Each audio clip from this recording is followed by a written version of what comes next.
Tiniyak ng Malacanang na hindi titigil si Pangulo Ferdinand R. Marcos Jr. hanggat hindi napapanagot ang mga sangkot sa korupsyon. Suportado rin ng Pangulo ang pagpapalakas sa kapangyarihan ng ICC o ICI o Independent Commission for Infrastructure. Ang detalye sa report ni Clazel Pardilla. Hindi aatras si Pangulong Ferdinand R. Marcos Jr. hanggat hindi napapanagot ang mga sangkot sa katiwalian. Ito ang tiniyak ng Malacanang. Kasunod ang pahayag ni Senate President Pro Tempore Panfilo Lacson na tila malamig ang palasyo sa panukalang pagbuo ng Independent People's Commission.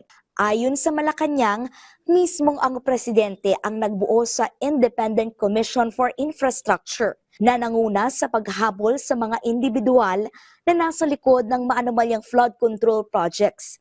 Dahil dyan, marami na ang naaresto, naipakong ari-arian at nabawing pera.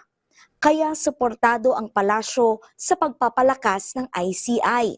Paglilinaw ito ng Malacanang matapos ihayag ang pangamba na baka madoble ang gagawin ng panukalang Independent People's Commission sa Justice Department at Ombudsman. Sa ilalim ng Senate Bill 1512, magsisilbi itong fact-finding body na aasiste sa Ombudsman at DOJ sa pagbuo ng matibay na kaso laban sa mga individual na nilulustay ang pondo ng bayan. Bibigyan ng kapangyarihan na mag-issue ng subpoena, contempt, witness immunity at protection.